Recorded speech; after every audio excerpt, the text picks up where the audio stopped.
Live, local. This is Fox 12 Now. Hello, everyone. Welcome back to Fox 12 Now. I just wanted to pull up this live shot there of the Oregon coast. That is that Chinook winds there in Lincoln City. You know what? I know it looks stormy, but actually that looks pretty amazing to be out there right now. If you've never been to the Oregon coast during a storm, pretty incredible. But that's not what we're talking about right now. Thanks for joining us. We are live streaming here on Facebook, on YouTube, our website, and our app. So lots of places to find this show as we are live during weekdays, but also plenty of places to watch the segments afterward. Right now, we're talking about something pretty incredible. NASA has had a nationwide essay contest going on for students across the country. It's called Power to Explore. We're going to explain what that is here in a minute because we have a representative from NASA who's joining us to talk all about that. But these 45 semi-finalists, like I said, from all across the country, one of them's here in Tigard, from right here in Tigard. So she's going to be joining us as well. And we've got them both here right now. So Zoie Lawson from Tigard High School, who is joining us, who's a semi-finalist. Zoie, thank you very much for being here. And we have Kristin Jansen from NASA. And Kristin, I'm going to have you explain your title because I did see it. It's very impressive. But to talk all about that, can you, I guess to start off, Kristin, could you tell us about your role at NASA and this competition in general? Sure. Yeah, my role at NASA is to help to spread the positive use of nuclear power in space. We use a hot rock called plutonium dioxide, and it gives off heat as it naturally decays. And through this special radioisotope, we're able to power and heat some of the most extreme spacecrafts in our solar system and beyond. And for this competition, we're wanting to have students learn about this power source and then come up with their own mission on how they could use this to power a spacecraft or some kind of mission of their own and what their special power is that would make them successful. And you mentioned that this has been used, for quite a long time. Could you give us just a little bit of the history of using this kind of power specifically for vehicles and satellites going into space? Yes, radioisotope power systems have been used in the United States for over 62 years. NASA has used them for over 54 years. And it provides that power and heat to do long-term missions such as Voyager, which is outside of our solar system, and still giving us valuable science data. Cassini was another famous one that studied the planet Saturn and some of its moons as well. And there have been many along the way, including Curiosity and Perseverance, which are on Mars right now. And it's all utilizing that power, which from my understanding can last for a very long time. And perfect instance, the Voyager spacecraft, which has been up there for, almost 50 years? Maybe not quite 50 years, but for a very long time. Yeah, and so that type of power specifically sounds like it's something that NASA is going to want to continue to use for going into the future with other vehicles exploring space. Absolutely. As we continue to explore the deep, dark, dusty destinations of our solar system, we can enable these missions that would not be able to be done any other way. And as we're coming into the time of the totality of the eclipse, we're going to really understand that when that sunlight's not available, solar power isn't available. So we have to look at other options. And when we go far out into the solar system, we can't rely on that sun. So as we continue to explore and advance our understanding, we're going to continue to use these types of power systems and even potentially fission power in the future. And so a very important part of NASA's future plans then with this type of power. Now, going back to the competition side, can you just give us a quick overview again just of the competition itself and what you were asking students from around the country to do? Sure. Yeah, NASA invited students across the country to write an essay of only 250 words explaining what their special mission is that would require our unique power source to enable its operation.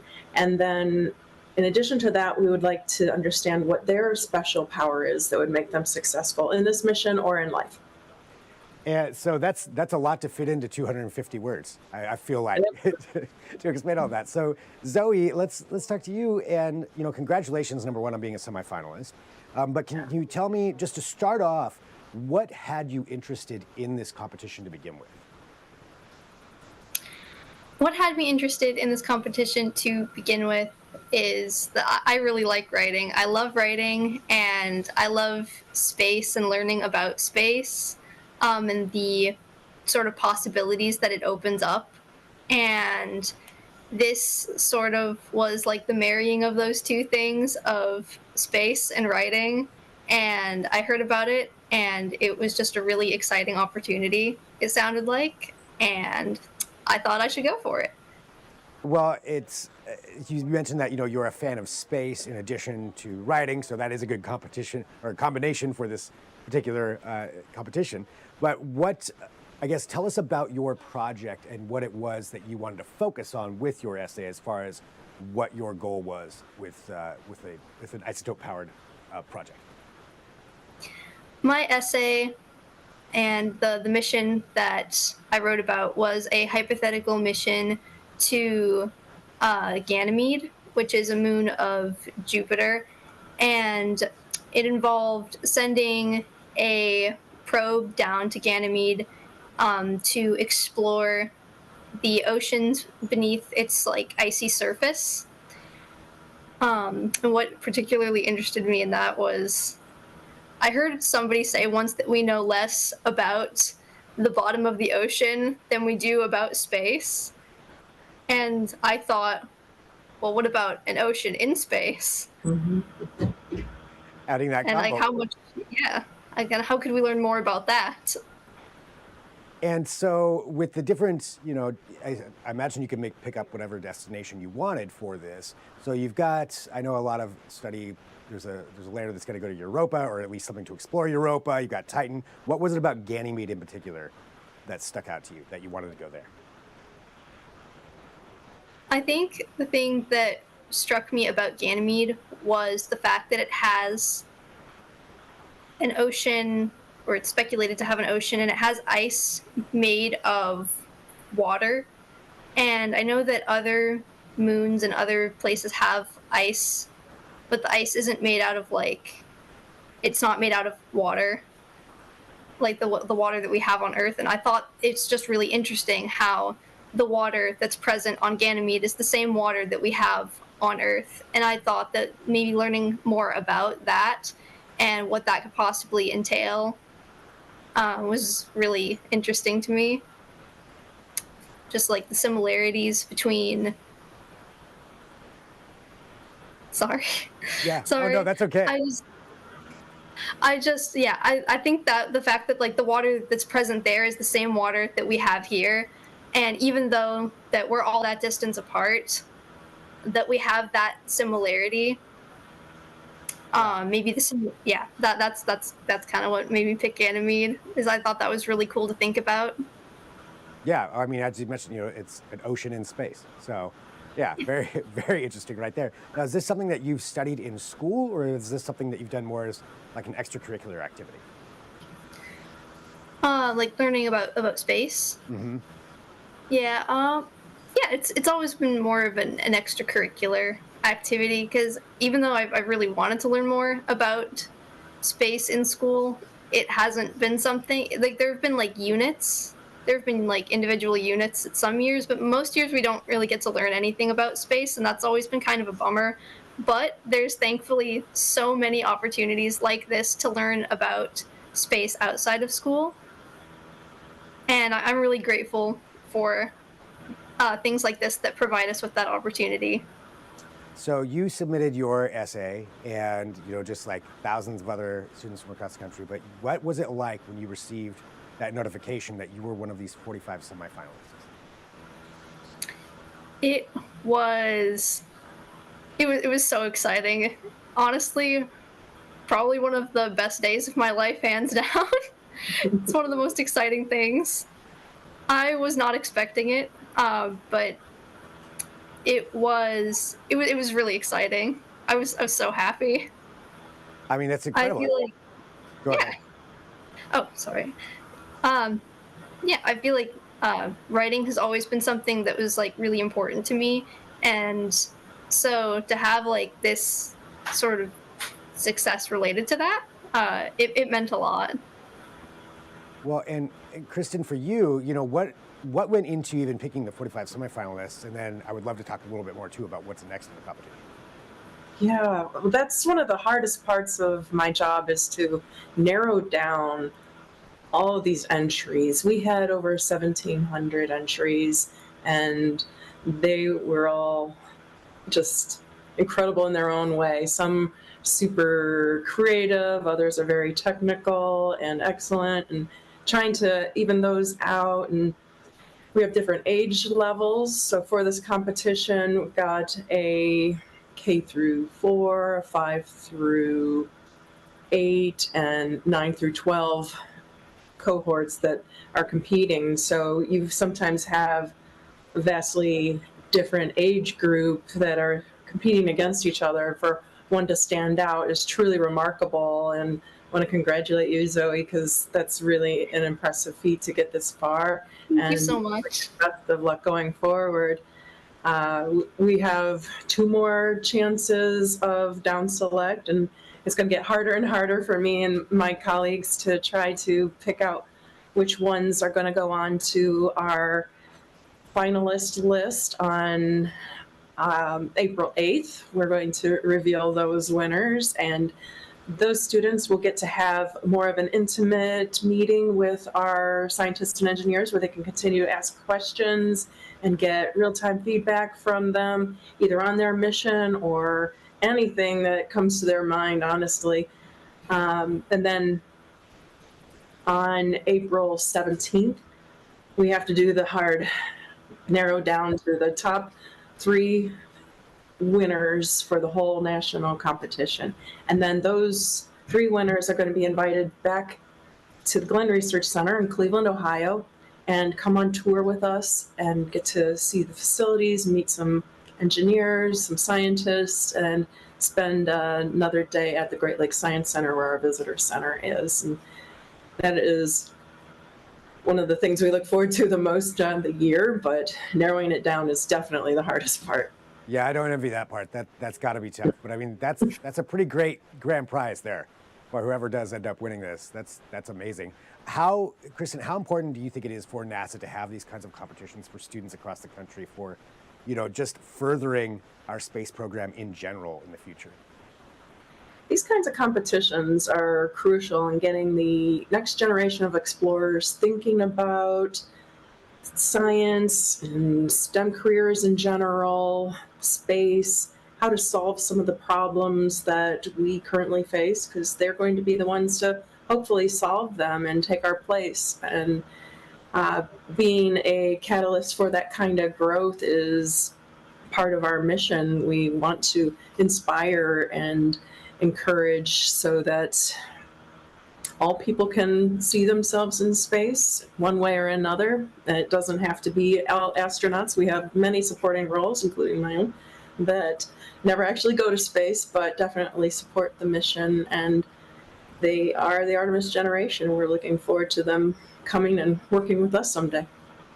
Do you think with this further, intertwining or cooperation between organizations like NASA and other national space agencies, combined with the commercial space agencies that are sending things up into space now, that's going to increase the opportunities available for younger people now to be involved in space exploration further on? Definitely, especially with the expansion of commercial interest in space. We are looking to have more of a sustained presence. So if you think about going on a camping trip and you need to bring with you all these supplies, if we're going to stay somewhere extreme like the moon, we need to make sure we have an infrastructure ready for that. And so we're going to have a lot more opportunities and a lot of challenges to solve. So sparking those creative juices now is really going to benefit all of us.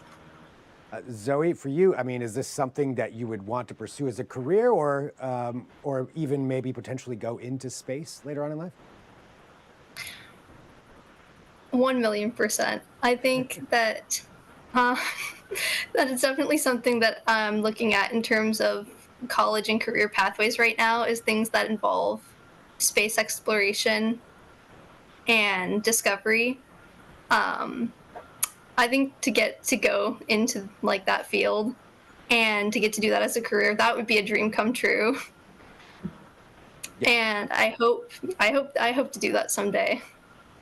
Well, congratulations, on just being a semi-finalist for one. That's Thank you. a huge accomplishment. And whether you go on to the next one or not, obviously you've clearly found something that you like in combining both of those loves of writing and space exploration. Anything else that you would say out there to maybe somebody younger than you who is interested in space? What would you recommend that they do to further find out more about the things that you're interested in? I think that independent study and taking the initiative to learn more outside of school is definitely the key. And thankfully, we are very blessed to live in an age where we have so much information just at our fingertips that it makes learning more about anything that you'd want to know about a possibility. And so that's what I would say to younger people interested in space, is to just go out there and learn. Just learn more about what you're interested in and what makes you happy, even if it's not pertaining to something that you're learning about in school. I think you should just learn about what you're interested in, and yeah, that's great. Well, Kristin, anything else that you want to say? Just, I would love to, share some information for other people out there who want to find out more about, maybe not since this competition's already going, but just NASA in general, other ways that students can get involved. Yeah, absolutely. So we will be having this contest again next year. So I encourage students who are seeing this and thinking, I want to do that, come check us out at rps.nasa.gov and sign up for next year's opportunities.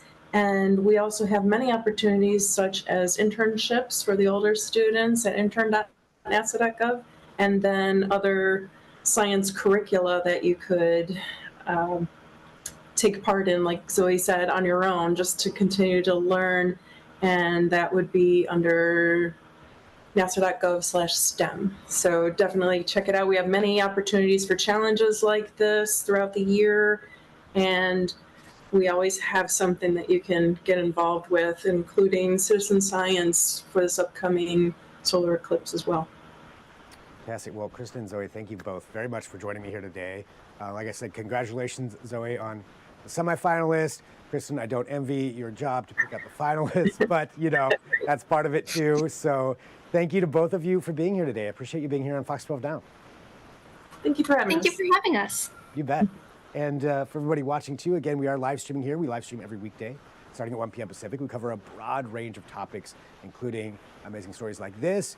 And you can watch all of those on our Fox 12 Oregon app. So I encourage you to download that from whatever application you're on, whatever platform you're on. We've got an app there, so download that Fox 12 Oregon app. You can watch all of these afterward as well. And if there's breaking news between 1 and 4 p.m., this is the place to go. We'll have it for you right here. But we're going to sign off for right now. I'll talk to you soon. I'm Greg Nibbler. This is Fox 12 Now.